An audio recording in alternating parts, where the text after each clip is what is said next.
Is the universe a hologram?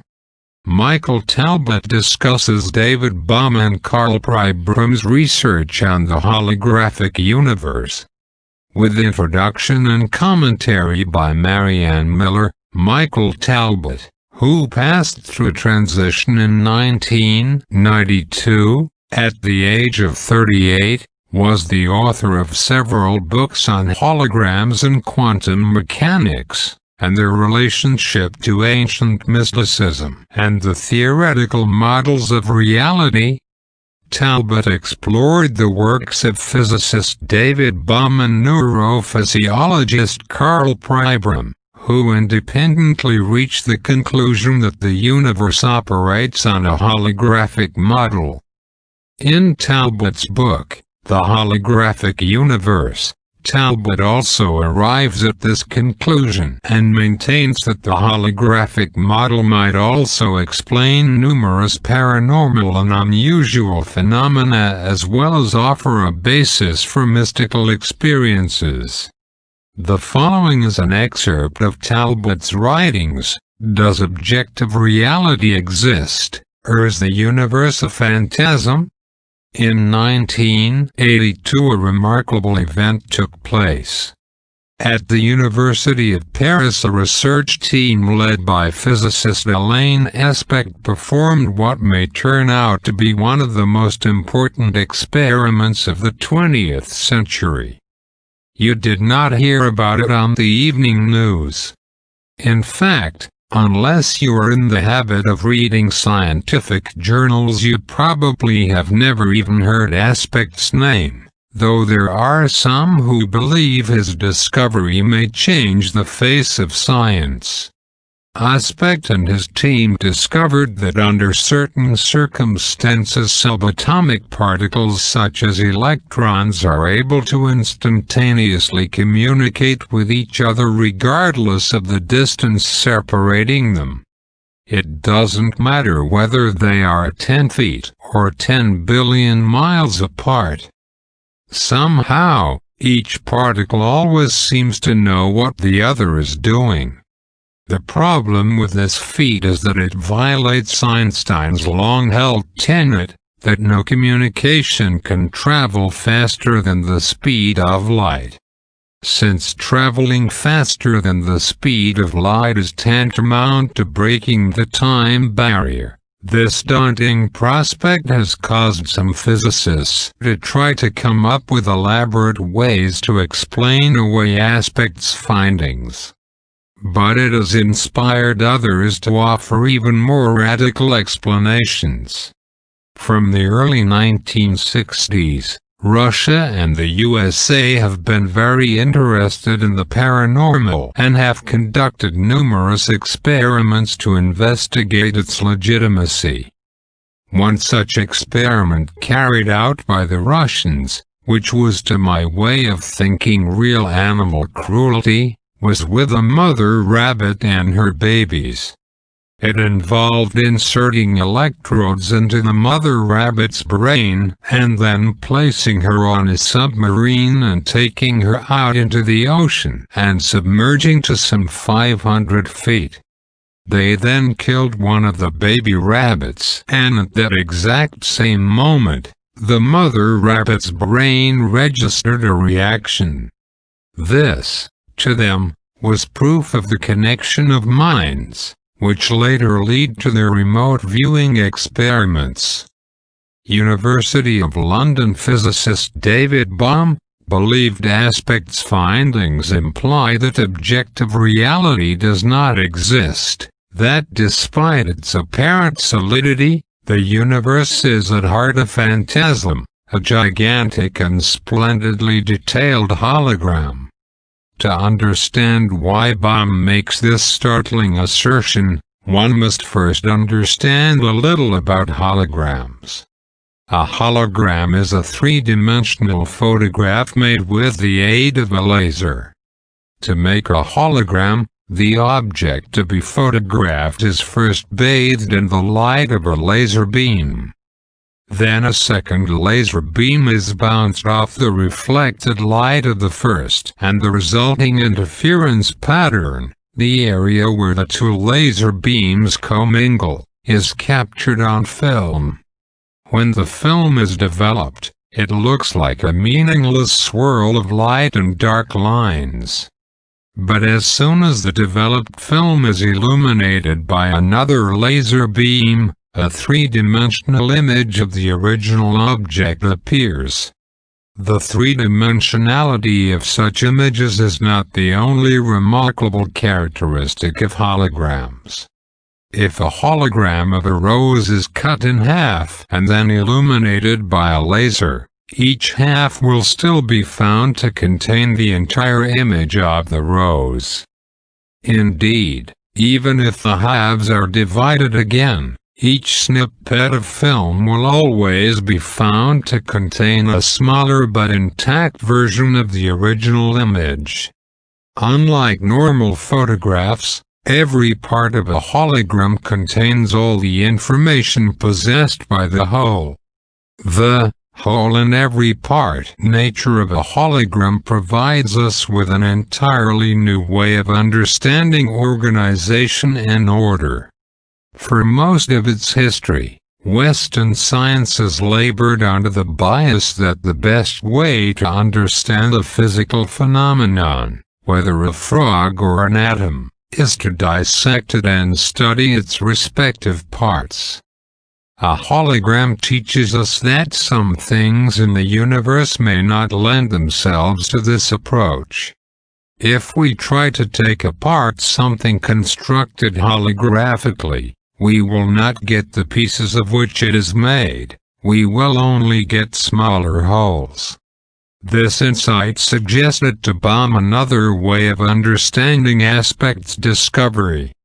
Bohm believes the reason subatomic particles are able to remain in contact with one another regardless of the distance separating them is not because they are sending some sort of mysterious signal back and forth, but because their separateness is an illusion. He argues that at some deeper level of reality such particles are not individual entities, but are actually extensions of the same fundamental something. The hologram was the basis for the Star Trek Enterprise's holodeck, and today's scientists are excitedly working on developing technology that will make it possible for us to enjoy this same experience. Ed Lanx's immersion theater is already offering a sampling of this type of technology. He has combined the use of several high-resolution cameras and a domed theater. If you visit this new immersion theater, located in Los Angeles, you will be able to actually interact with some of your environment. And, Kevin Bonser wrote that, by combining cameras and internet telephony, video conferencing has allowed the real-time exchange of more information than ever, without physically bringing each person into one central room. Teleimmersion takes video conferencing to the next level. It will create a central, simulated environment that will allow everyone to come together in one virtual room, and no one will have to leave their physical location to do so. One day, when the cost comes down, this technology will also connect families with families. Bohm goes on to explain this with the following illustration. Imagine an aquarium containing a fish. Imagine also that you are unable to see the aquarium directly, and your knowledge about it, and what it contains, comes from two television cameras, one directed at the aquarium's front, and the other directed at its side. As you stare at the two television monitors, you might assume that the fish on each of the screens are separate entities. After all, because the cameras are set at different angles, each of the images will be slightly different. But as you continue to watch the two fish, you will eventually become aware that there is a certain relationship between them. When one turns, the other also makes a slightly different but corresponding turn. When one faces the front, the other always faces toward the side. If you remain unaware of the full scope of the situation, you might even conclude that the fish must be instantaneously communicating with one another, but this is clearly not the case. This, says Bohm, is precisely what is going on between the subatomic particles in aspects experiment. According to Bohm, the apparent faster-than-light connection between subatomic particles is really telling us that there is a deeper level of reality we are not privy to, a more complex dimension beyond our own that is analogous to the aquarium. And, he adds, we view objects such as subatomic particles as separate from one another because we are seeing only a portion of their reality. Such particles are not separate parts, but facets of a deeper and more underlying unity that is ultimately as holographic and indivisible as the previously mentioned rose. And since everything in physical reality is comprised of these eidolons, the universe is itself a projection, a hologram. In addition to its phantom-like nature, such a universe would possess other rather startling features. If the apparent separateness of subatomic particles is illusory, it means that at a deeper level of reality all things in the universe are infinitely interconnected. The electrons in a carbon atom in the human brain are connected to the subatomic particles that comprise every salmon that swims, every heart that beats, and every star that shimmers in the sky. Everything interpenetrates everything, and although human nature may seek to categorize and pigeonhole and subdivide the various phenomena of the universe, all apportionments are of necessity artificial, and all of nature is ultimately a seamless web. Do we think of ourselves as separate from others because of our limited view? And how does this limitation affect our creativity, knowledge, wisdom, health, success, and happiness? Humanity is at a pivotal point in history, and the choices we make right now will affect us for a very long time. It's imperative that we expand our consciousness and move into its higher frequencies. As we build an alignment with higher frequencies of consciousness, we will be able to utilize the energy, knowledge, and creativity available through the interconnectedness of all things. With practice, we can attune with our higher self, which is always in rapport with the higher frequencies of consciousness, in order to acquire new knowledge and wisdom.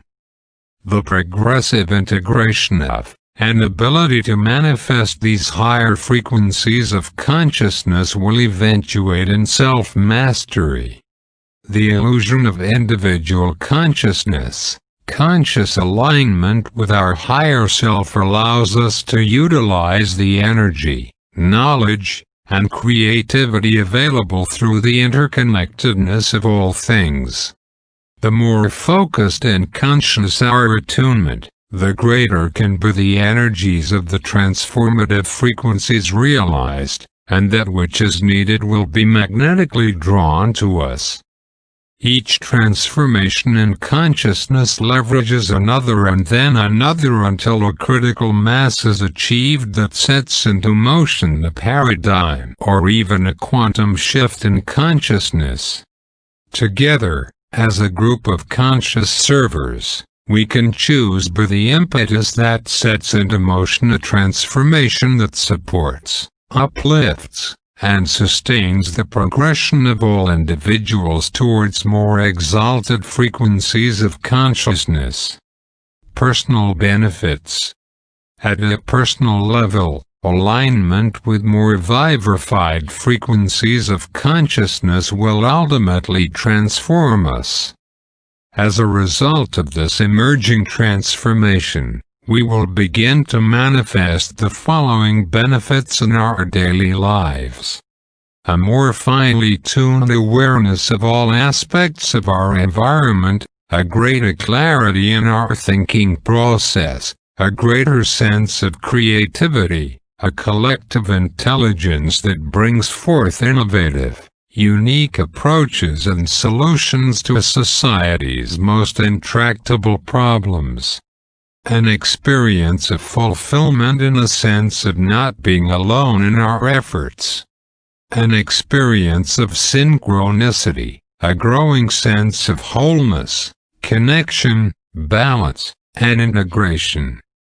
A sense of mission, of deep purpose, a sense of working according to a higher plan for ourselves, our group, humanity and the planet.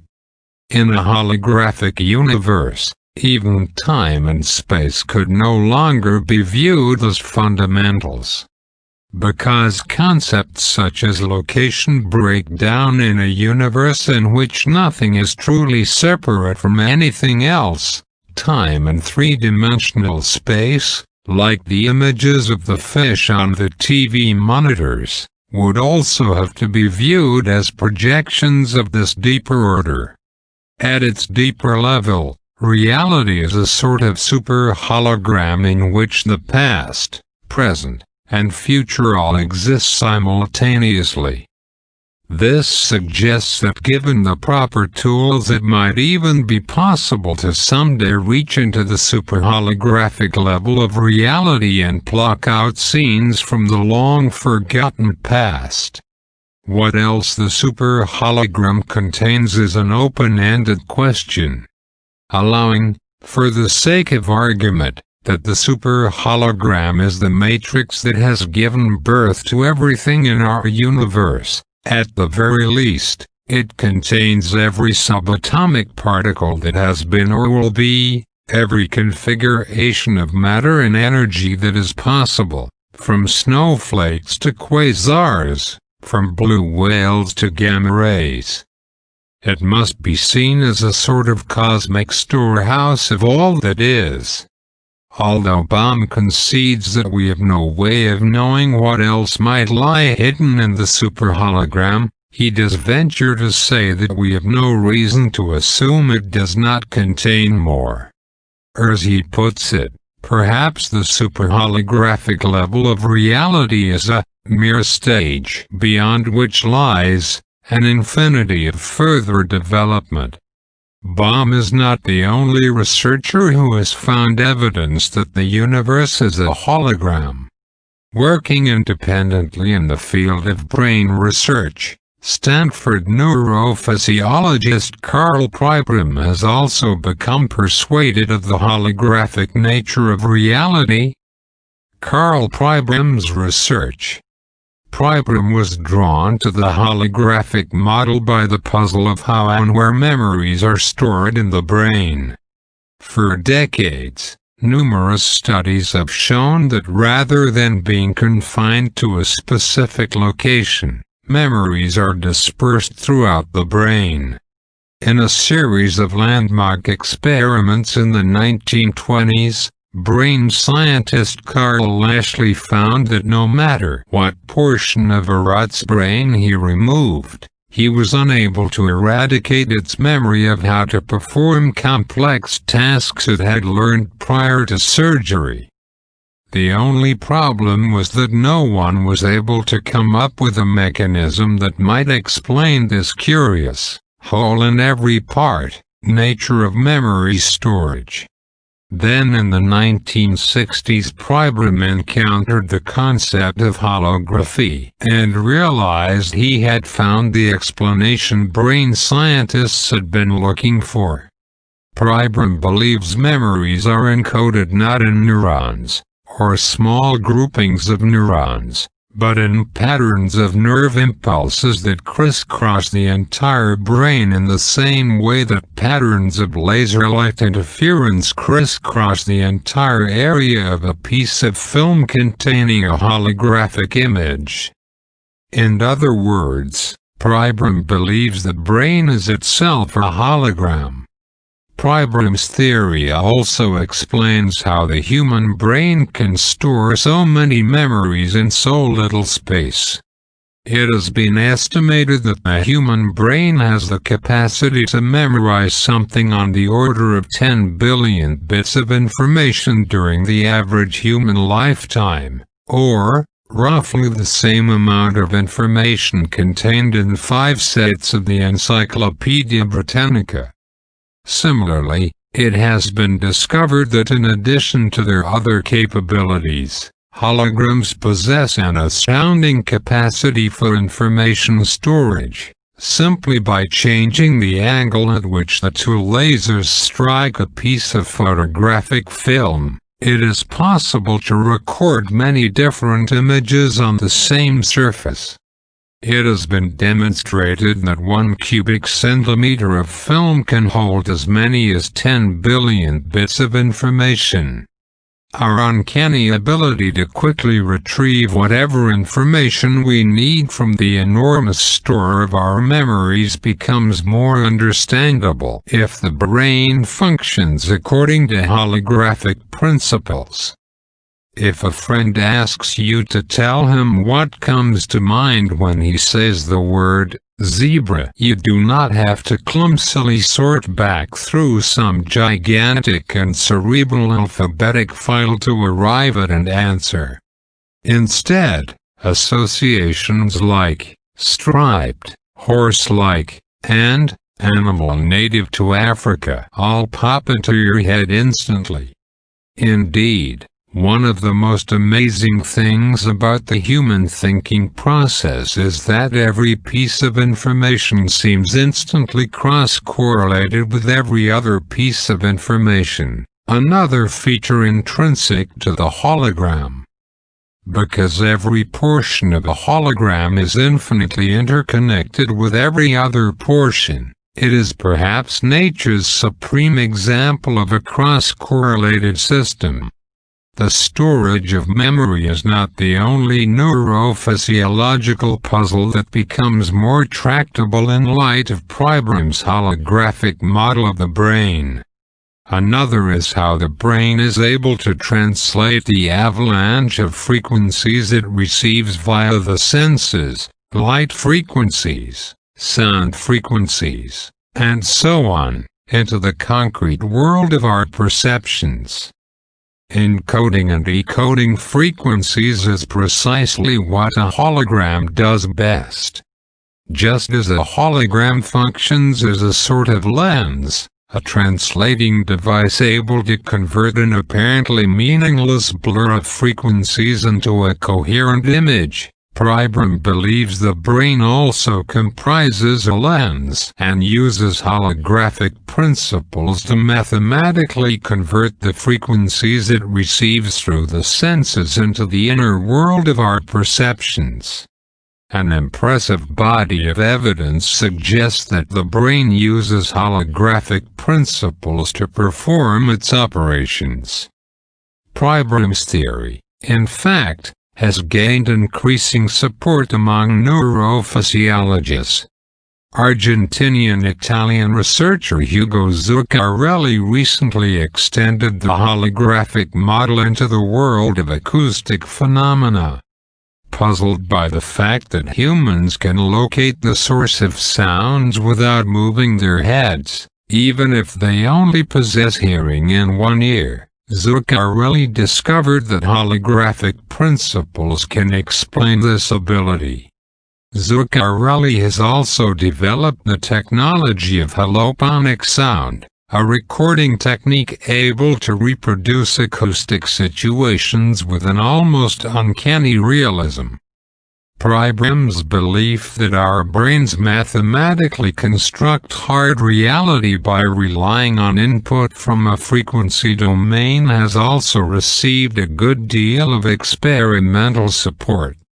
It has been found that each of our senses is sensitive to a much broader range of frequencies than was previously suspected. Researchers have discovered, for instance, that our visual systems are sensitive to sound frequencies, that our sense of smell is in part dependent on what are now called osmic frequencies, and that even the cells in our bodies are sensitive to a broad range of frequencies. Such findings suggest that it is only in the holographic domain of consciousness that such frequencies are sorted out and divided up into conventional perceptions. But the most mind-boggling aspect of Pribram's holographic model of the brain is what happens when it is put together with Bohm's theory. For, if your higher self is your spiritual consciousness that speaks to you whenever you attune with its higher vibrations, self-mastery is the conscious union with your soul. It manifests as the adept use of energy and command over the forces of nature. Numerous researchers, including Bohm and Pribram, have noted that many parapsychological phenomena become much more understandable in terms of the holographic paradigm. In a universe in which individual brains are actually indivisible portions of the greater hologram and everything is infinitely interconnected, telepathy may merely be the accessing of the holographic level. It is obviously much easier to understand how information can travel from the mind of individual A to that of individual B at a far distance point, and helps to understand a number of unsolved puzzles in psychology. In particular, Grof feels the holographic paradigm offers a model for understanding many of the baffling phenomena experienced by individuals during altered states of consciousness. Grof's research. In the 1950s, while conducting research into the beliefs of LSD as a psychotherapeutic tool, Grof had one female patient who suddenly became convinced she had assumed the identity of a female of a species of prehistoric reptile. During the course of her hallucination, she not only gave a richly detailed description of what it felt like to be encapsulated in such a form, but noted that the portion of the male of the species' anatomy was a patch of colored scales on the side of its head.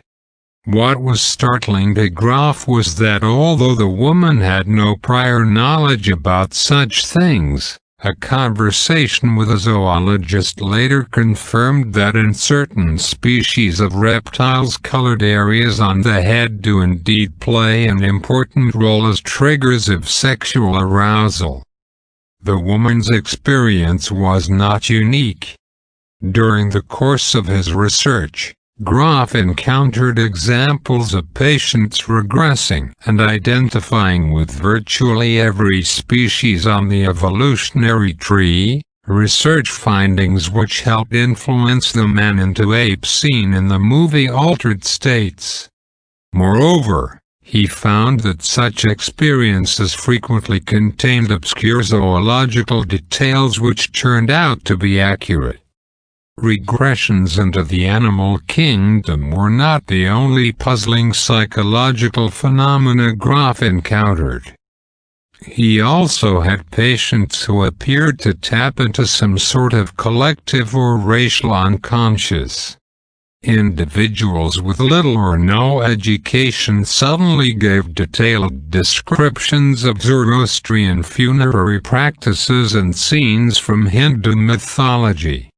In other categories of experience, individuals gave persuasive accounts of out-of-body journeys, of precognitive glimpses of the future, of regressions into apparent past life incarnations. In later research, Grof found the same range of phenomena manifested in therapy sessions which did not involve the use of drugs.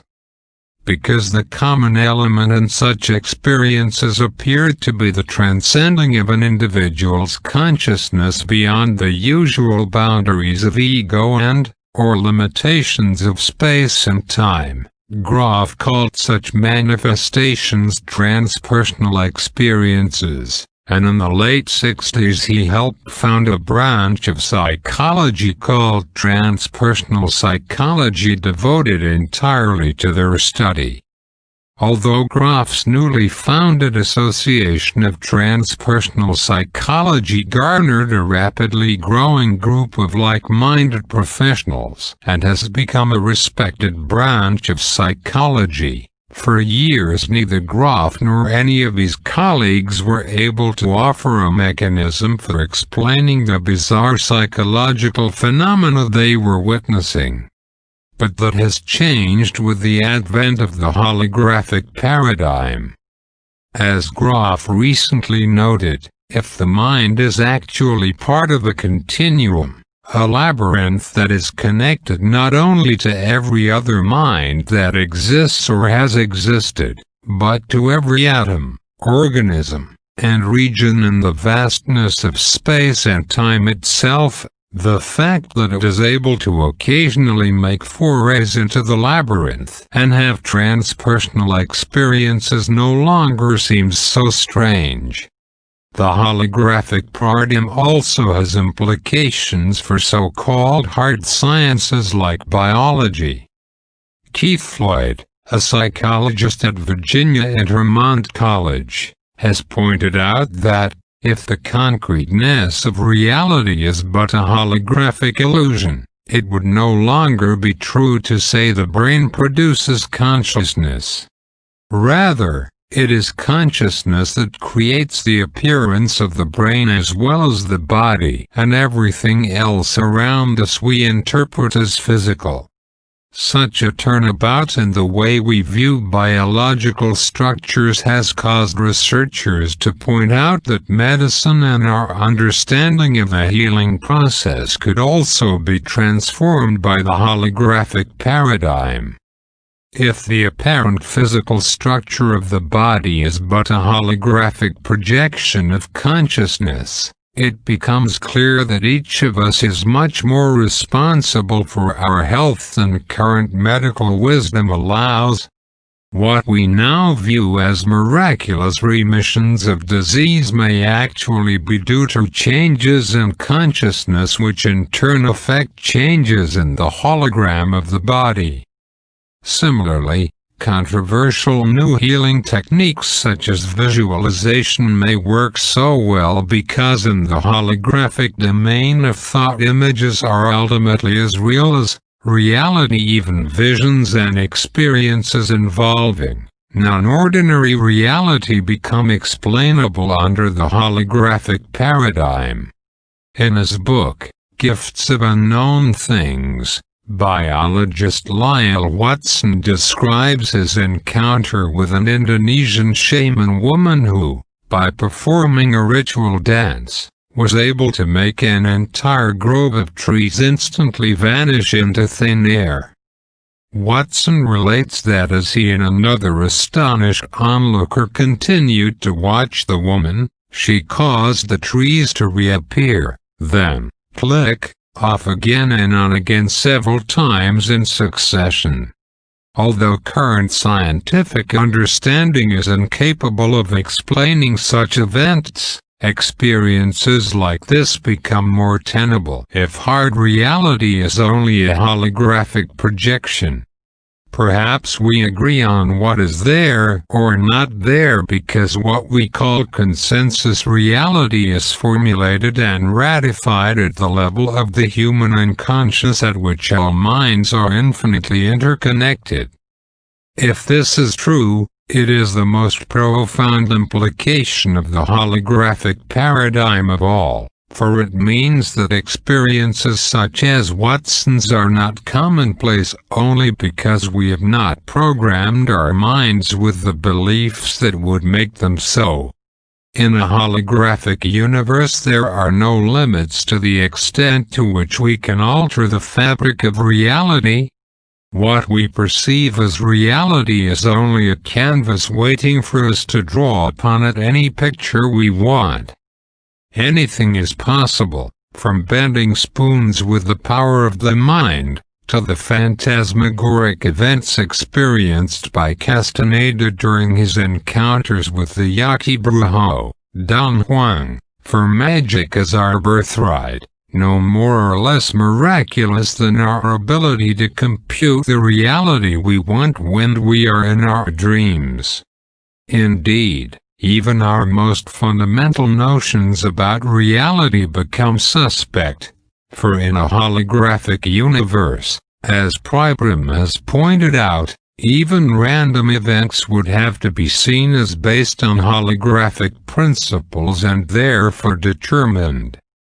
Synchronicities, or meaningful coincidences suddenly make sense, and everything in reality would have to be seen as a metaphor. For even the most haphazard events would express some underlying symmetry. Whether Bohm and Pribram's holographic paradigm becomes accepted in science or dies an ignoble death remains to be seen, but it is safe to say that it has already had an influence on the thinking of many scientists. And even if it is found that the holographic model does not provide the best explanation for the instantaneous communications that seem to be passing back and forth between subatomic particles, at the very least, as noted by Basil Hilly, a physicist at Birkbeck College in London, Aspect's findings indicate that we must be prepared to consider radically new views of reality. Kevin Bonser reports that after more than 30 years of research and development, a desktop holographic storage system (HDSS) is close at hand. He says that he is certain that the necessary technologies needed to implement these storage systems will be developed in the next 2 or 3 years. With such technologies on the market, you will be able to purchase the first holographic memory players by the time Star Wars, Episode II, is released on home 3D discs.